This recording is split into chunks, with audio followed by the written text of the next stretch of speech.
Hello and welcome back to another episode of Intersoul Leadership. I am having so much fun with Dr. Carrie Graham. She is a phenomenal leader in her space of training, learning, and solutions.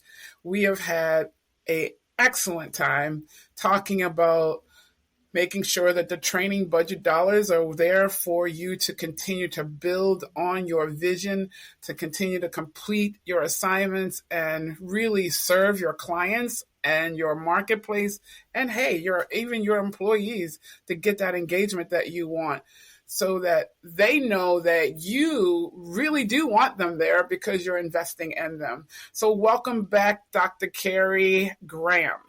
Thank you, Yvette. Thank you so much for having me. I loved our conversation previously, and I am so looking forward to our next conversation as it relates to training strategies. Yeah, so for those who don't know, let me just say that I am the CEO of Destiny Speak Inc.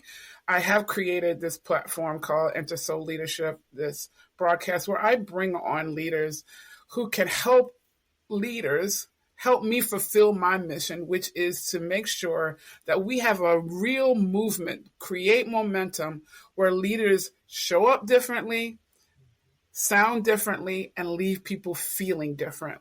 And that means we leave people feeling empowered and we're helping them to find their leadership as we're leading them, and we nurture them and we help them provide space for them to get nurtured.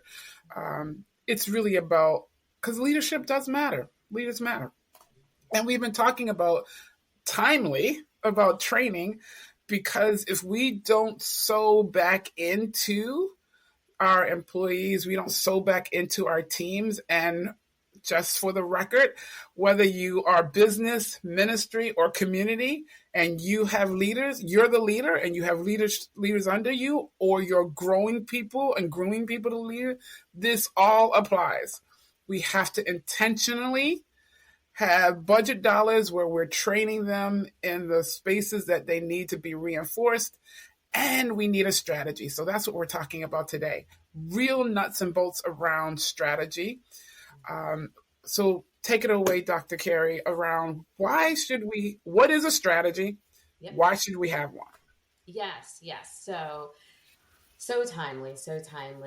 With it being end of year and people are looking at all the things and planning for next year. When we think about a strategic plan, right? This is the time of year when businesses, organizations of all types are doing some strategic planning. A strategic plan is simply a process. It's a process that you follow to identify what are our resources, what are we doing well, how are we going to get to our goals, our projected goals. When we think about a training strategy, it is truly the same thing. It's a very comprehensive process to evaluate how successful has the training been so far or not, what are areas that we can improve, and what else needs to be done to ensure that the training outcomes are realized. And to your point, Yvette, there's so much to be considered about empowering your community, empowering your organization, empowering the people in your business. If you are really relying on the individuals, you have to equally invest in your training. Yeah. And you think about it. We went out and we asked these people to join us, lock hands and arms to fulfill this vision. And then sometimes we get so busy that we ignore their needs to continue to serve us in that capacity because we're not feeding back into their knowledge base, right? And so that strategy really has to happen at the most appropriate level so that the leadership team underneath that level or reporting up to that level really can now know how to use those dollars, right? And won't be so quick to say, oh, we don't need it.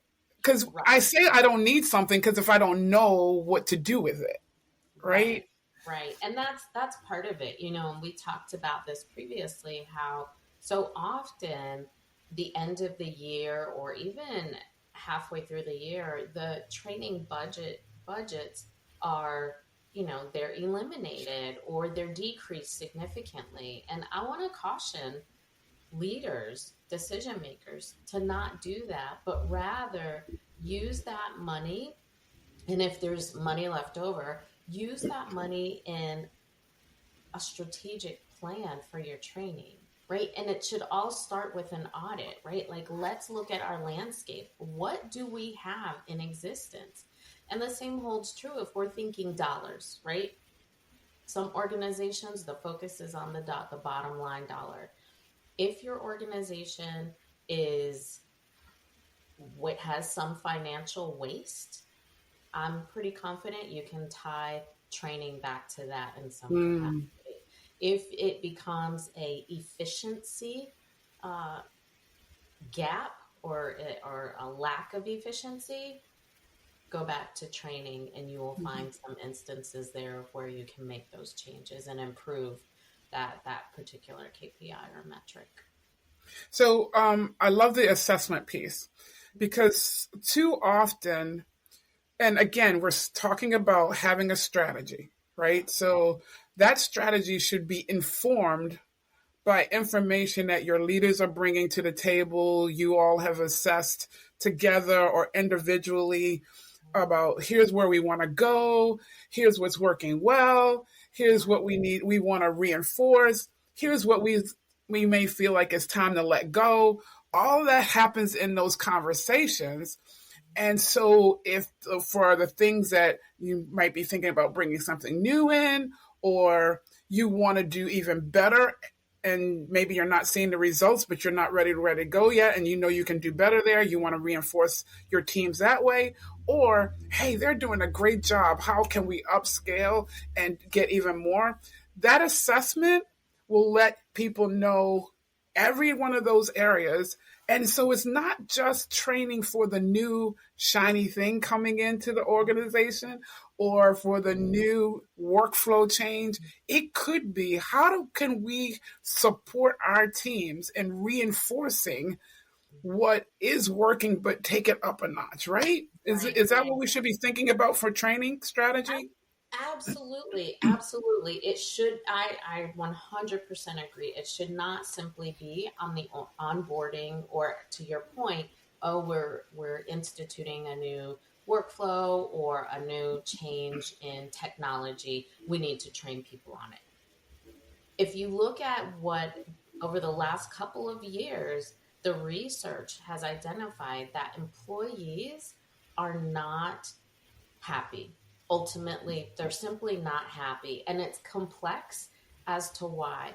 But one of the consistent data points is that employees do not feel that their employers are investing in them.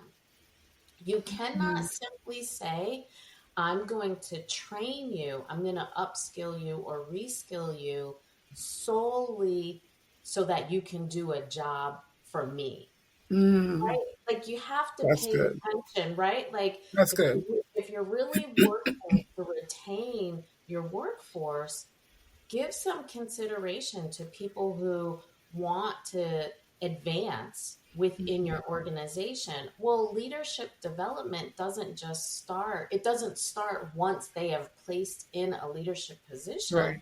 or a management position, but rather it should be ongoing from the time the ink dries that they join your organization. There should be some skilling and training that supports their development across the life cycle of them being with you in the organization. And so one of the things that I find so often is that people think about training from a very narrow perspective and from a side, and they work with training from a siloed perspective. And I am here to challenge that belief and that practice, because you get the greatest gain and return when you take a comprehensive approach. And I know you have this acronym, ERA, and I'm going to let you share more about it, but it just keeps resonating with me because I get it. Um, but what that looks like for someone, so let's make this very, very plain, right? You Yeah. are a leader and you see someone has tendencies and has some strength capabilities, some real potential in getting here. Yeah. But they need that knowledge base, they need the experience base, and you want to give them a really strong foundation to be able to move in that direction. And Mhm. you know it's their heart's desire to Yeah. do that. You know they really want to go there, right? Right. And it's going to benefit you because now it gives you, the leader, more bench strength.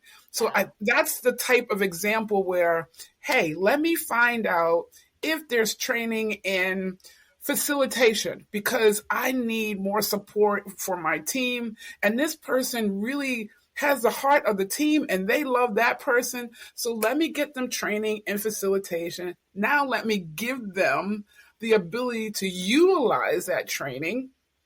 And now we're both happy because that person's like, oh, I thought I could do it. And now I know I have the knowledge on the skill set and the technique to do it, and I'm getting to use it. And in those one-on-ones, now you're talking about that skill set they're using, and now there's coachable moments there.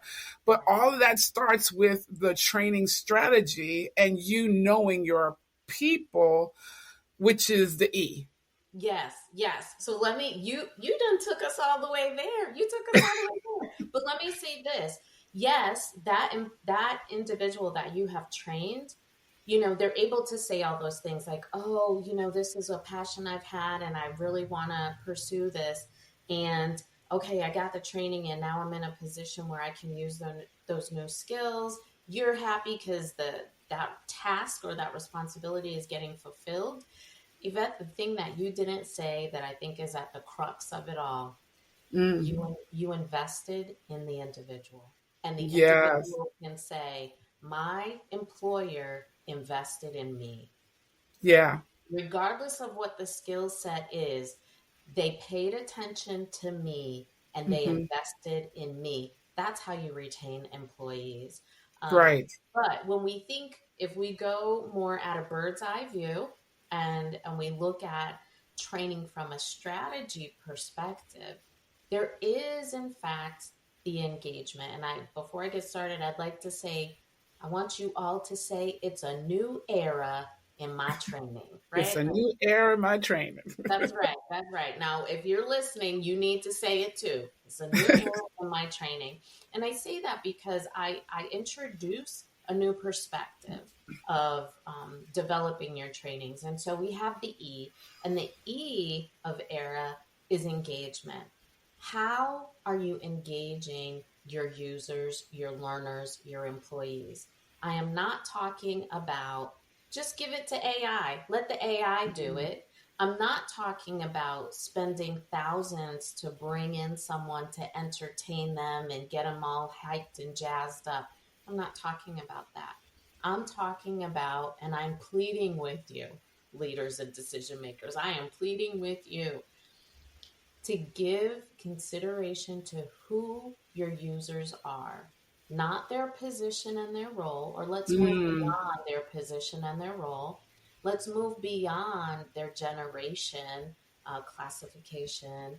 Let's move beyond um, that type. There are they male, female? Let's move beyond all of that. Who are they as a learner? What mm, past experience do they bring to the table? Are they individuals who have seen decades of new technology and they've had to incorporate it? Those are individuals that have a great perspective. That's mm. what you need to leverage. Are they just coming into your organization and so they're bringing a fresh perspective or a newer perspective in some capacity? Have they been formally educated, or are they, what they've leveraged are years of intense experience? That's the level at which you need to assess the individual. Because if you speak to that factor about them when you're creating the training, when you're facilitating the training, that is going to hold their attention. That is Mm-hmm. going to cause them to lean in, to Mm-hmm. want to learn more, to share more, right? You got Mm-hmm. to ask them about that. And so now they're engaged. Right. People who are engaged with something are internally motivated to stick with it. So Right. now you've got them positioned to learn. Mm-hmm. Yeah. Yeah. That's good. And so we have them engaged, We've got them right? engaged. Because you saw me, as you said it, they Mhm. saw me and they invested it. They cared enough about what I care about for me. Because let's face it, people don't just come to work just to come to work. I mean, they really do innately, I believe, want to learn, want to grow, want to become better people, Right. better, not just better people in that sense, but I'm saying um, A better really good. version of who they are. There you go, a better version of who they are from that workplace or that skill set perspective. Mhm. So yeah, you saw me. Now I'm engaged, Right, and right, now I'm engaged. And right. so Now, and then how do you get me to that retention? Is much easier, it seems, right? absolutely, absolutely. So there are a number of ways to learn about who the users are. There's lots of ways to learn Mm-hmm. about them without creating a focus group and all of that. So there's lots of ways to do that. But now that they are a captive audience, now the goal is presenting information in a way that they learn it first and then they remember it, right? Mm-hmm. If we all think about ourselves as adult learners, yeah, yeah, yeah, show me that thing, show me that thing. Yep, I got it, I got it. What was that thing again? How, I mean, it happens all the time, right? And Right. so when we think about presenting your content, it's not about the facilitator, right? Mm-hmm. The focus should still be on, are we presenting this information in a way that supports learning comprehension? Mm-hmm. Do they understand what we're talking about?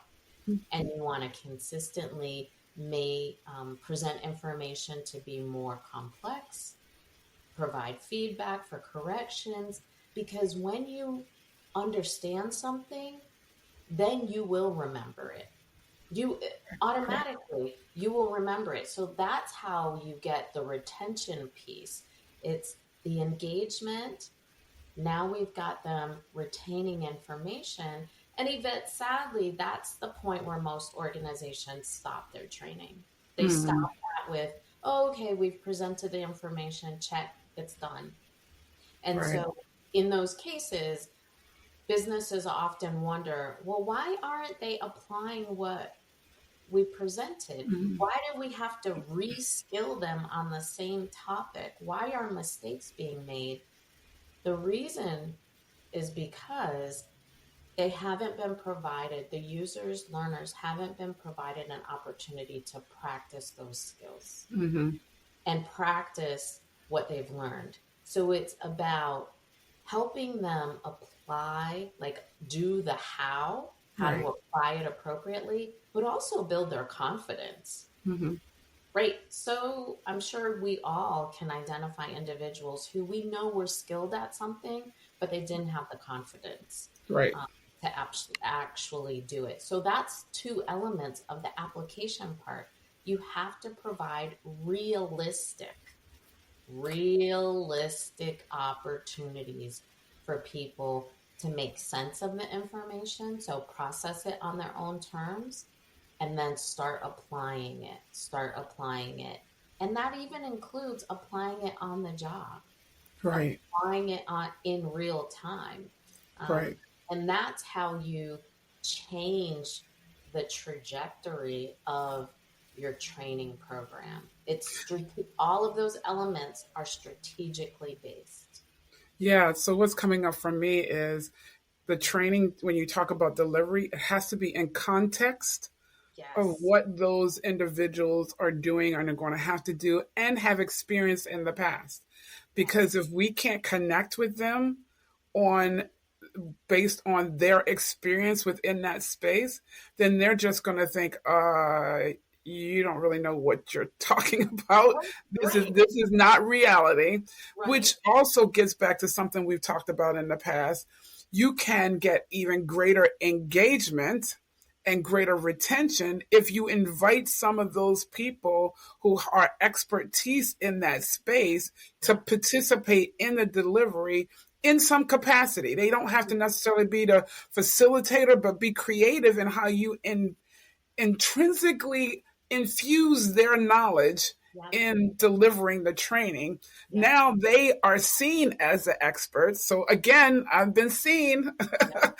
And now they can help the facilitator, whether Yep. it's someone internal or you bring in someone external. Now they can help make that information relative to the people who have to actually day to day make this change Absolutely. that you're introducing or reinforce what's happening. Absolutely. Absolutely. And but that's the key.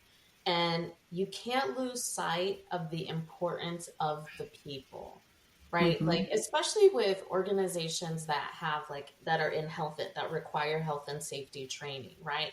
So often you can be distracted by, well, we've got these mandates that we have to implement.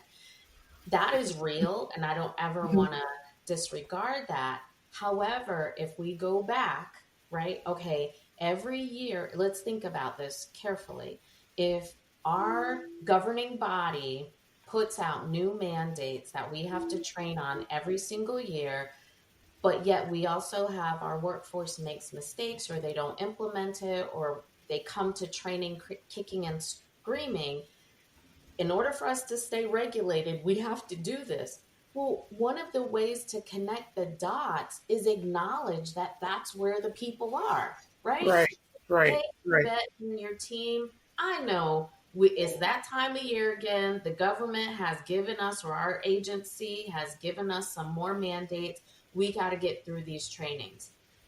right. Perhaps you bullet point those and just say that's what the topics are about. What are your thoughts on this before we move any further, team? Hmm. What does everyone think about these new changes? Where are some areas that you think we need to pause and stay focused, or some things that we kind of go through a bit closer? What that does is it gets back to what we were saying. We're acknowledging the people and what they bring to the Right. table. We're getting better insight as to what the training need actually is, Mm-hmm. and we are supporting their internal motivation to learn, be focused, retain the information, and then apply it accurately. You Yeah. have to keep the people at the center, and that is truly a strategic approach. It really is a strategic approach. And let's talk about a very specific group of people that you have to keep at the very onset of the planning, because we talked about this before as well. And that's if you are in an organization that's large enough to have a training coordinator or a training department or training division, you don't have to necessarily be Mr. or Mrs. Leader knowing all that we just talked about. If you would bring those people in on the conversation, the planning, and the beginning of the Yes. strategy planning around how we're going to train, what do we need to train people on, they will happily share with you their knowledge and their experience because they are doing the training all day, every day, all year long. And they can tell you if you're bringing this in, it's going to impact workflow A, process B, technology C. And this is the struggles we're already having there, or this is the success we're having there. And they can even help you understand how well it's going to go or how much reinforcing you need to do there because of the struggles they're already having in that Yeah. space. And Yeah. every time I've had a project or helping an organization with a change, and I bring those training folks in the beginning, they are so grateful because Yeah. now I've put them in the proactive seat as opposed to Yeah. reactive. And that's the thing. I often ask a lot of my clients and position this: is your training reactively based? That's problematic if it is. It really is. But to get back to what you're saying about bringing your team in at the beginning, so often these levels of visionary decisions are made in the C-suite. They're made in the executive office, totally independent of those who are implementing. Right. And while in the one hand you can say, well, at this level we are the visionaries, we are leading the charge. I agree with that. That is your responsibility. That is your role, but it is also your responsibility to Mm. understand the stories attached to the data that you're using to make decisions. There Yeah, are that's good. stories. Data is not simply numbers. It Hmm. is representative of a larger story. And Hmm. by bringing that team or that individual in to those initial steps of your strategic planning meetings for your trainings, that is going to get you to where you want to. It is going to help you realize your vision Yeah. in a way that's cost effective and in a Hmm. way that's efficient. Absolutely. So we've talked about engagement. We've talked about retention of the content which you're trying to deliver. Tell us Yeah. about the A. So with application, right? So one of the things that happens, Yvette, is this: silence happens. And I'm sure someone was listening to this and they were just like, oh, did the camera freeze? What happened? What happened? Right? Many people are so uncomfortable with silence. But Mm. as my PhD is in adult learning, and you have to provide adults with time and Mm. space to process the information. They have to be able to make sense of it on their own.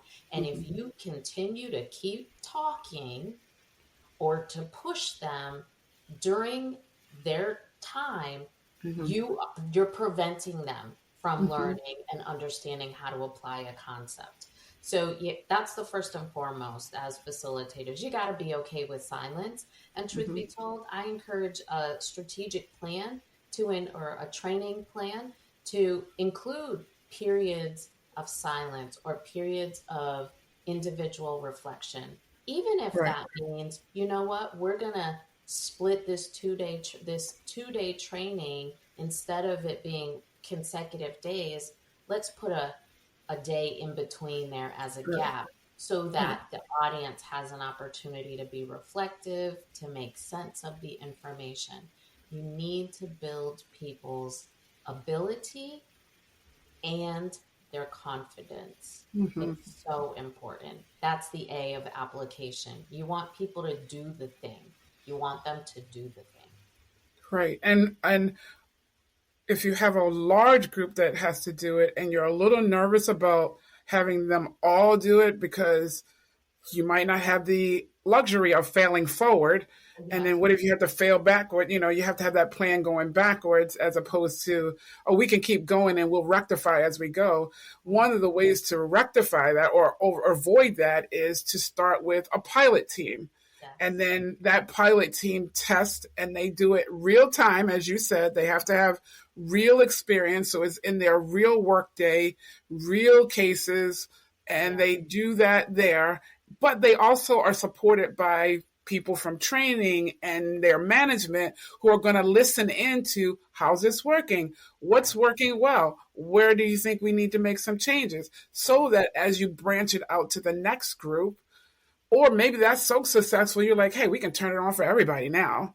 But at least, to your point, that application also means you want to be as successful as possible across the entire organization, so you can pilot it in groups, and have them use it, feed you back the information. So now it's even more meaningful and vetted Yes. when it gets to the masses. Yeah. The other part of that is implementing um, periodic checkpoints. Mm-hmm.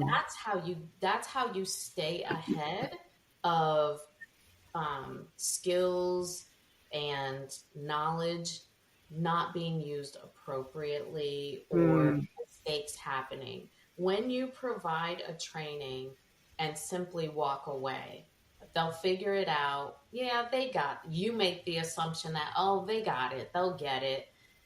You've left the door open.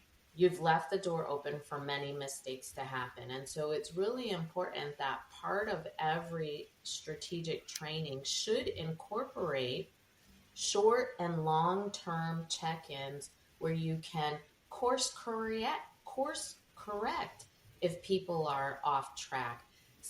You may have presented some information in the training that they simply forgot, right? Right. And so it's an opportunity to use reminders. If you go back to using the more seasoned individuals or those that have a particular interest in a particular topic, hey, I just want to empower those individuals to check in with the rest of the team to say, you getting it? Remember we talked about, it should be an even playing field in all Yeah. trainings. It really needs to be. One of the things though, Yvette, that I think is so interesting, you come to this conversation from a change management perspective. Mm-hmm. And that is when you are blending organizations, there's still a level of training that Mm-hmm. needs to happen. And, so often in the last couple of years, I don't know where this word came from, unlearning. Well, actually, I do know where it came from. Um, but it has been used in a way that doesn't make sense. I'm just going to call it what it is. It doesn't make sense, right? No living individual, human being, can unlearn anything. You do Mm-hmm. not have the capacity to do that. You do have capacity to learn something new, Mm-hmm. have the capacity to make different choices, but it's Mm-hmm. much like seeing something or hearing something displeasing. You can't unsee it, you can't Right. unhear it, you can't unknow things. So there's no such thing as unlearning, but you can empower your team and your people to make different decisions. Yeah, and that checkpoint process that you talked about, that's where that has been very, very critical in the change management projects that I've led. Because if people don't understand or they only understood part of it, they will fill the gap in with what they do know. So Yes. you would have spent the dollar spend on making this really great investment in your people, but if they don't get it or you're not reinforcing it, they'll go back to the old way if you didn't have a way of shutting off the old from then getting back to the old way because they know that works. Yeah. I mean, we look. Whether it's efficient or not, that it I, works I for can cook. I can cook on my gas stove oven here, but if that don't work, I can go out and do the grill, or I can strike up a fire around my fire pit and boil some hot dogs. you. I Right. know how to eat, so Right. so it's that still kind of thing. This has been absolutely engaging. I am retaining it and I'm ready to apply what you have said. And I appreciate it because it does reinforce what I've experienced and what I've tried to advocate to my training partners and the training folks that I've had the privilege to work with on those projects. And empower them to be able to do their job in a greater way. But it really does start with that strategy, It and does. I appreciate you coming and being able to break it down. You broke it down for us. So, but I'm sure there might be a leader that says, "Hey, I hear you, but I really want to learn more about this."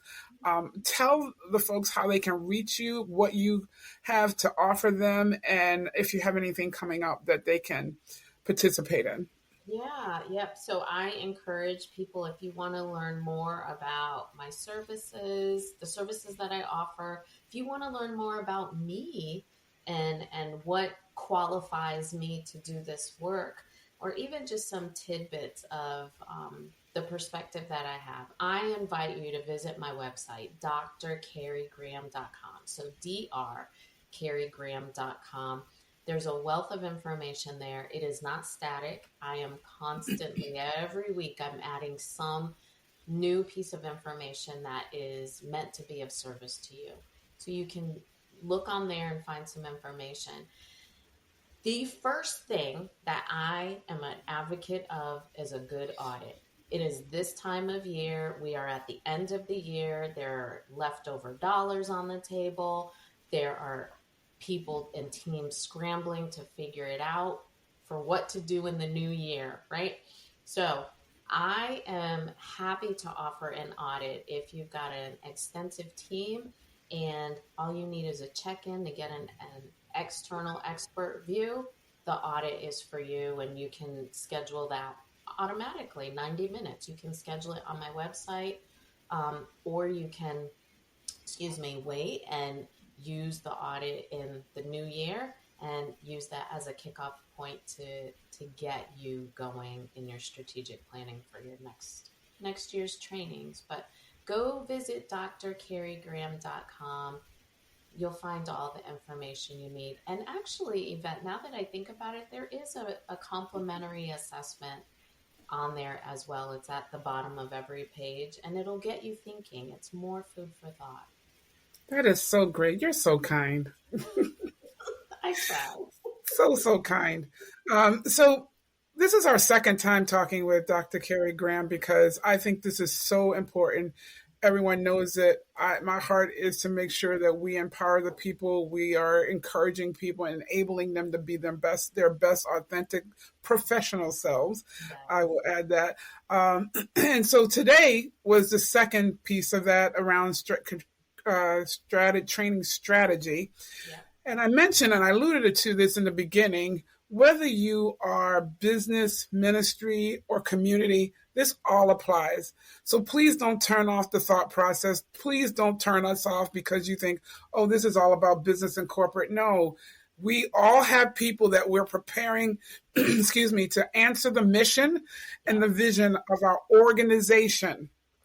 So our next conversation is going to specifically be around ministry training, which you're going to hear some of this, but we're going to dial in on what does it mean to really prepare your ministry leadership team for what you have coming up, and how do you assess the needs, and how do you even put maybe even ministry leaders in place over training. I mean, all of that is questions that we will entertain and really talk about. And we're not talking about from book theory.